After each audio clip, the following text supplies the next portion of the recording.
Okay,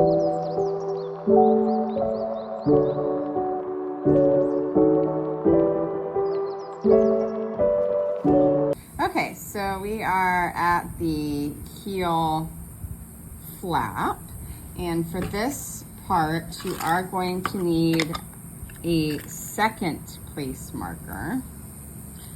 So I usually use my Cocoa Florida one for this part.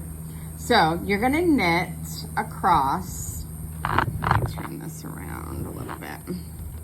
You're gonna knit across half of your stitches. So in my case, I have 48 stitches that I cast on. So I'm gonna knit across half of those, which is 24. So 1, 2, 3, 4, 5,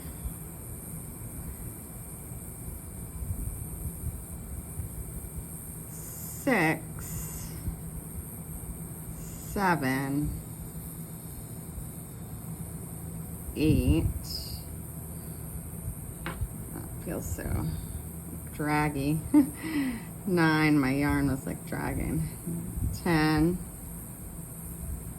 11, 12, 13, 14,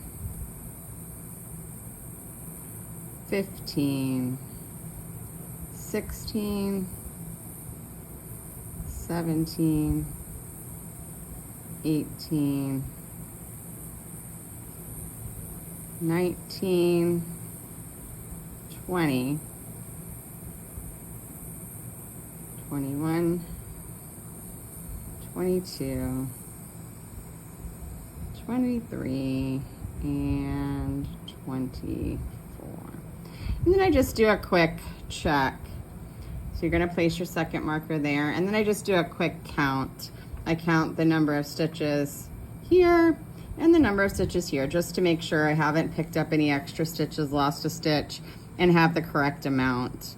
2, 4, 6, 8, 10, 12, 14, 16, 18, 20, 22, and 24. So I'm correct there.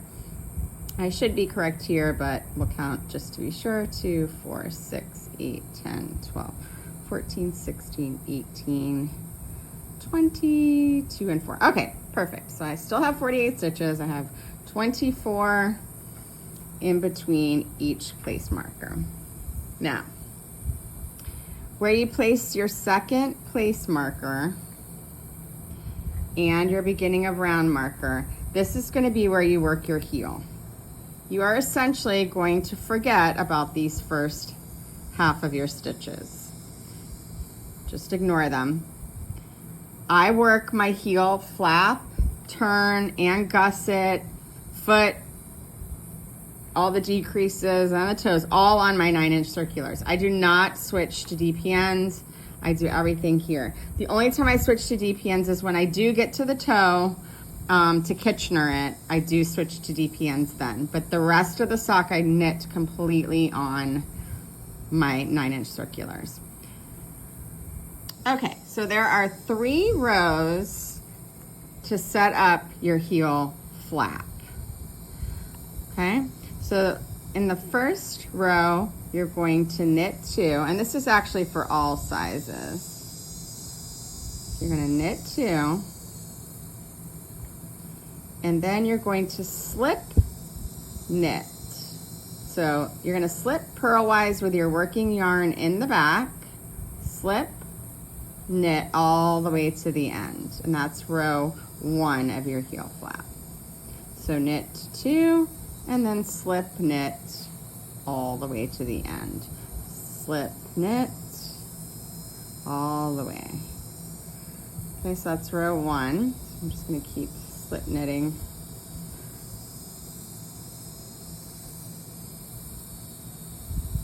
Slip knit. So row 1. And this is actually a row. Sometimes I call it a round when it should be a row, and a row when it should be a round. But because we're essentially knitting flat to knit our heel flap, because you're just paying attention to those back half of your stitches. You're knitting a row. So slip knit,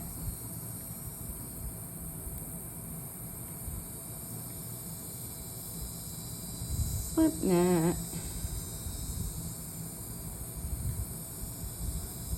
slip knit, and slip knit. Okay, then you're going to turn your work. You'll be working on the wrong side. So remember, the inside is the right side. That will become the exterior of your stalk when you're done. And then the outside is the wrong side. So you'll be working on the wrong side, and you're going to slip the first stitch purlwise. So working yarn is in the front, and you're putting your needle in the front. And then you're going to purl the remainder of your stitches. So in my case, it's the following 23 stitches. So I'm just gonna purl all the way to the end.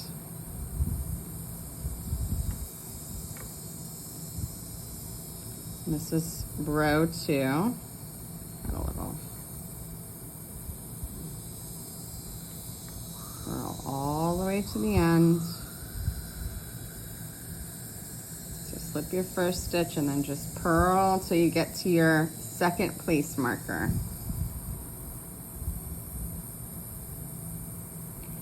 Purl, purl, purl, purl, purl, purl, all the way, purls. And you gotta scooch and scoot to get your stuff together, but just keep purling. Just keep purling till the end, and then we're going to turn our work again because you're ignoring those first half of your stitches. You are not knitting in the round at this point. You are knitting flat, even though you are knitting on circular needles. You are knitting flat. So just purl, last few, purl. Last few, purl, purl, purl.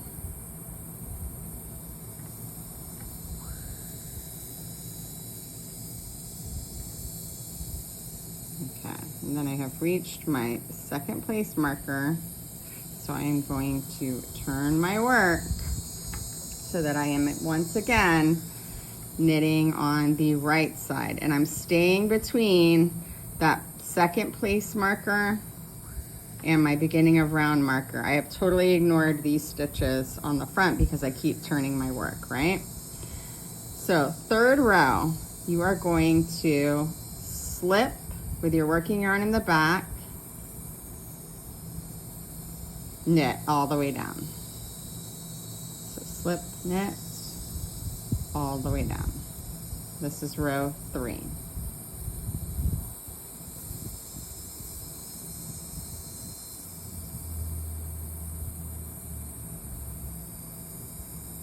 Slip knit all the way down.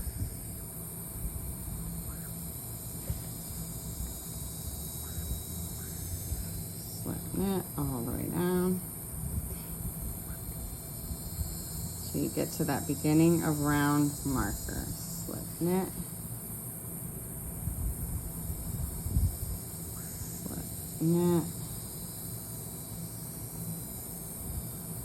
Slip knit.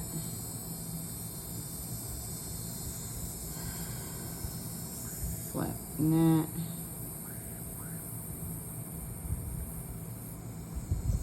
slip knit, and slip knit, right? And you got back to your beginning of round marker. So you're once again going to turn your work. And you'll start to see your heel flap forming, right? So you can tell that you're not, and you've ignored these stitches in the front completely. So you can see that you're starting to work the heel, and just check yourself every once in a while to make sure you are in fact doing that. Now, You're gonna continue to work rows 2 and 3 on the remainder, you know, as you turn, right? Until your heel flap measures whatever it says your heel flap should measure down in the recipe or the pattern for the size sock that you are knitting. Mine, I believe, is 1.75 inches, which for me means 15 total rows on my heel flap. So including the first 3 that I knit, I will have to knit a total of 15 rows. And you will end, I believe, on the right side row, but I'll second check that. Yeah, because it'll be 15, which is an odd number. So you'll end on the right side row, and then you will turn your heel after that. But continue to knit rows 2 and 3 until you have the desired length of your heel flap.